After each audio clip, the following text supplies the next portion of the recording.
Bonjour et bienvenue sur La Buvette. C'est le podcast qui fait du bien et c'est le podcast où l'on parle de vous. Je m'appelle Margot Bussière, je suis coach de vie humaniste et à travers ce podcast, je vous accompagne vers un mieux-être, un mieux vivre, un épanouissement intérieur ainsi qu'un éveil de votre conscience et pourquoi pas de votre spiritualité. Je vous remercie d'être là aujourd'hui et je vous souhaite une excellente écoute.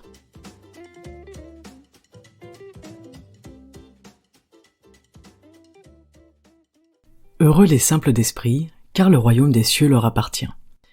De nos jours, ce proverbe serait plutôt utilisé pour désigner une personne dépourvue d'intelligence, avec un esprit peu développé, une personne qui a peu de culture, en un mot, un simplet.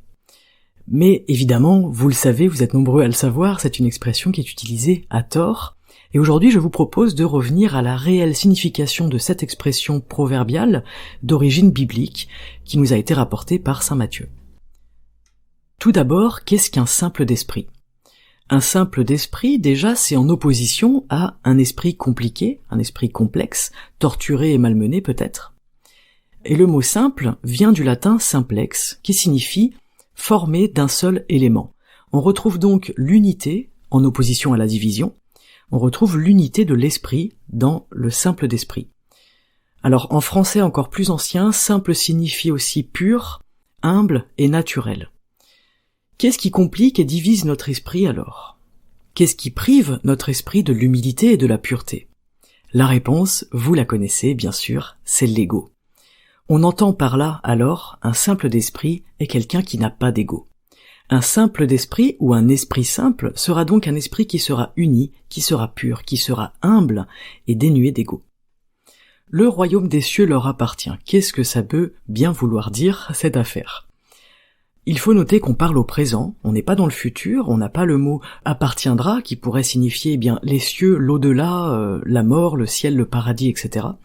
On parle bel et bien de maintenant sur terre, lorsque nous sommes en vie. Quel est donc ce trésor du ciel ? Telle est la question. Les cieux souvent représentent l'esprit. C'est l'esprit qui s'élève. On atteint ce fameux royaume des cieux quand notre esprit peut enfin s'élever.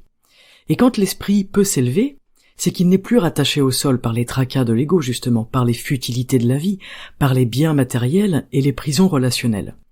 Si votre esprit est haut, c'est qu'il est léger. Et un esprit léger, c'est un esprit qui est en paix. À mon sens, le royaume des cieux est en fait la paix intérieure. On pourrait donc traduire ce proverbe « Heureux les simples d'esprit, le royaume des cieux leur appartient » comme « Heureux ceux qui n'ont pas d'ego, la paix intérieure leur appartient ». L'esprit simple, il est détaché des biens matériels et des biens extérieurs. Une personne simple d'esprit sera quelqu'un de libre de tout conditionnement et de tout désir. Il sera donc admis au fameux royaume des cieux, c'est-à-dire qu'il aura accès à sa paix intérieure, par la simplicité de son cœur et par l'humilité de son esprit. Inutile de vous préciser que celui qui sait peu est souvent plus ouvert que celui qui croit beaucoup savoir. Le simple d'esprit est donc heureux parce que son esprit est dénué de toute complication. L'esprit est dénué de l'ego, il ne subit pas l'ego, il ne subit pas la peur, il ne subit pas le matériel et donc la peur de la perte et le manque. L'esprit est léger, il est simplifié, il est délesté de tout ce qui peut lui créer du souci. Par cette citation, moi ce que j'ai choisi de comprendre et ce qu'on peut comprendre, c'est que le bonheur est lié à la simplicité de l'être. Alors ensemble aujourd'hui, je nous invite à devenir, en conscience, des simples d'esprit. Voilà pour aujourd'hui, j'espère que ça vous aura plu. Je vous souhaite une excellente journée et je vous souhaite surtout de vous simplifier l'esprit, de le rendre léger et de vous sentir en paix à l'intérieur de vous ainsi qu'à l'extérieur dans vos relations avec les autres. Merci pour votre écoute et à très bientôt sur La Buvette. Ciao.